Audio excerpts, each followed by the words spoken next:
Welcome to Watch Symposium. I'm Austin. Alright, I'm getting ready to switch out watches today, so I thought I'd make a video about it, talk a little horology.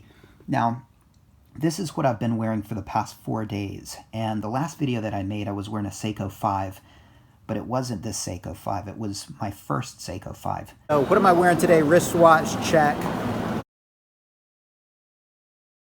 This is my second Seiko 5, and I always think of this as my Seiko 5 Grand Seiko edition because the Delphine hands sort of remind me of a Grand Seiko. Now, of course, anybody with a Grand Seiko would probably cringe at that because this is a $100 watch, and the quality and the finishing is nearly, not nearly, you know, what you're going to get on a Grand Seiko, but just aesthetically, it just sort of reminds me of a simple Grand Seiko with Delphine hands. And what do I like about this watch? Well, I do like the Delphine hands. They're sharp, they're decisive, they're a little effeminate, so you know, they're not the type of hands that I would choose if I were, say, making a watch.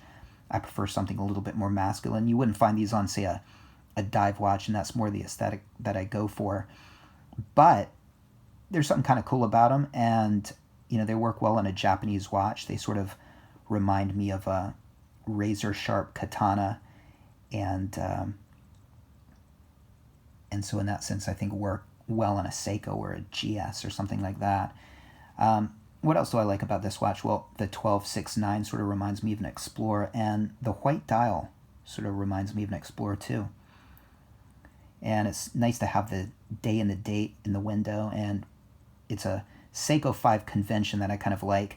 The Saturday is in blue and the Sunday is in red, and kind of makes the weekends a bit interesting. And what can I say about this watch? Well, it's running 20 seconds fast a day, and yeah, this is what I've been wearing for the past 4 days. It's on a oyster-esque bracelet, and this is a 37mm watch. And I think we're getting close to a fire sale here on Watch Symposium, and I think this is going to be one of the lots. I do like the watch, but I feel like my first Grand Seiko, all right, there I go. My first Seiko 5 actually is my favorite, so I think I might let this one go. We'll see. All right, well, what am I switching it out for? You guys have not seen this watch for a while, but the No Date Sub 14060. And this was my first really good watch. I was wearing an Orient Blue Mako. That was my very first mechanical watch, and I had just gotten into watches. This was probably 2014, and I thought, you know, I don't know if I want to start wearing watches. I'm not sure if I'll even like having one on my wrist. So I got the Orient Blue Mako and wore that, loved it, decided I definitely was a watch guy, and decided to go all in. And this was supposed to be my one watch to last me forever, and obviously I got bitten by the bug and added a few more, but I really thought at the time that this probably would do it for me. And you know, I think it's, aesthetically speaking, probably my favorite watch. I think it's the most beautiful watch. It's, you know, 2-line, no date sub. It's balanced. It's iconic. It's I think it's the pinnacle of, you know, horological aesthetics right here. The pre-ceramic. And yeah, so what happened then? What happened? Well, the idea of not having the date or having watches with other functions, well, that started playing a part, and that sort of led me down the slippery slope to acquiring more watches. But yeah, I mean, this was supposed to be my one-and-done watch, and didn't really work out like that, did it? All right, so, well, what else can I say about this watch before I get it going? Well, this watch right here, it has on it what I think is my greatest horological mistake. It has a replacement bezel Now, during its service, it's had one service, I had RSC replace the bezel. And why the hell did I do that? Well, I mean, it's a good question, and I think I could just say that I didn't know better. All right, I was what I thought is that I thought, well, everything on here is tritium, everything on the dial, all the hands, and I thought anything outside the dial, I'm not really going to notice. And you know what? You really don't notice, but and that's enough. And the knowledge that this pip is luminova and everything else is tritium, I tell you, if you're like me, and you guys know how I am, yeah, that bugs me pretty badly. And it's interesting because at the time, I was terrified that they were going to take these tritium hands from me, but I was just so cavalier about them changing out the bezel. And the bezel that it came with was scratched up. It didn't look bad, but I thought it would be really nice to have just a brand new looking bezel. And I gotta say, I mean, it does look great. I mean, this bezel insert is perfect, but it's the pip that bugs me.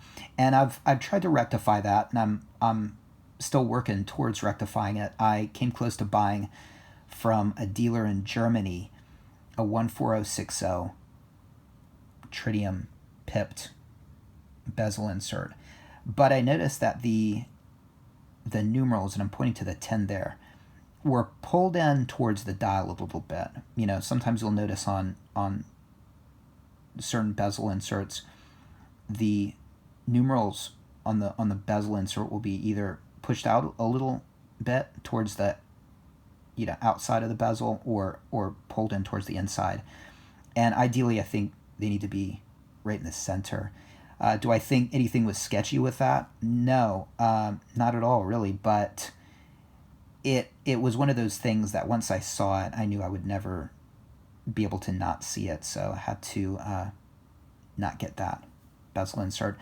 And then there was a guy out of the States who sells Rolex parts, and he had he said it was a 14060 tritium bezel insert, but I noticed in the description he had it listed as Sea Dweller, and so I asked him, did this come off of a Sea Dweller or a 14060? And I asked him a couple times, and he could never give me a straight answer. He'd always say, well, it should fit, and if it doesn't, I'll take it back. And I thought, that's just a mess, because I get it here in Japan, and I take it to an independent watchmaker to have him put it on, and it doesn't fit. You have to really force these bezel inserts in the bezel, and so he tries, and something gets bent or nicked, and it's just a mess. And I think the lack of a straight answer really was pretty telling. So I think it did come from a Sea Dweller. And would it have fit? I don't know. I mean, according to the Rolex forum, it wouldn't. But so I had to nix that one. But anyway, I'm still in the market for a all tritium pipped bezel insert, and I'll get one eventually and rectify that mistake that I made. All right, let's wind it, get it going. So it's been a really long time since I've had this watch on. I'm really excited to wear it. And, one of the reasons I don't wear it is because of the tritium on it. I feel like if there's ever an issue with it, I can't take it back to RSC, because I know they're going to take those hands from me. So what I really need to do is I just need to find a good independent here in Tokyo, and I'll have to depend on that person for this watch.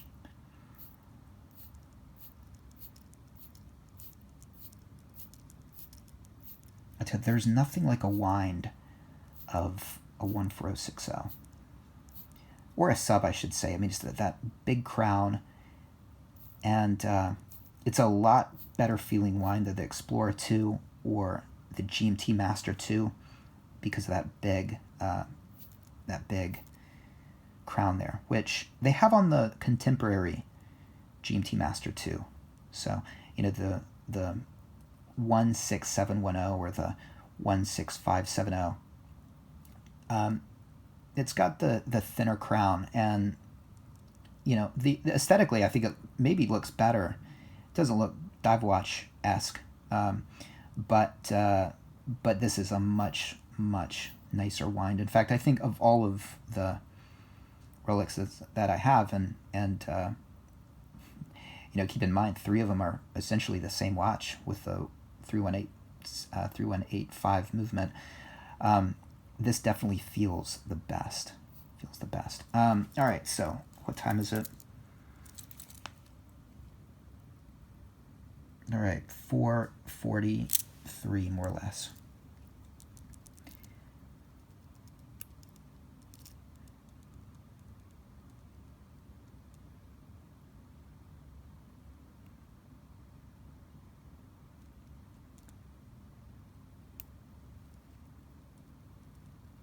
So easy to set. A dateless watch. So convenient.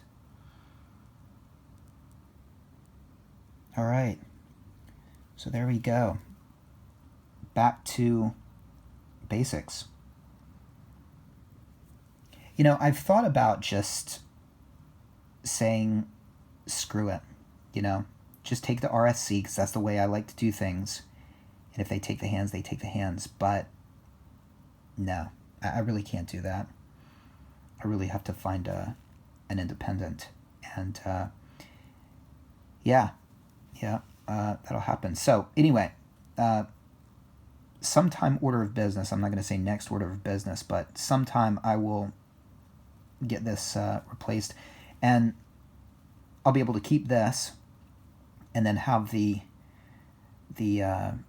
tritium pipped insert on it, and maybe wearing it will sort of motivate me to search out that tritium bezel insert a little bit more actively, or I could just come to grips with this one. I mean, is that what I should do? Should I just say, screw it, it's fine? Part of me thinks that I should just grow up and just be happy with this. And that's probably the best answer, but I'll just leave it, right? Things, the heart wants what it wants, doesn't it? All right, let me know what you think. Take care. Thanks for watching. See you next time.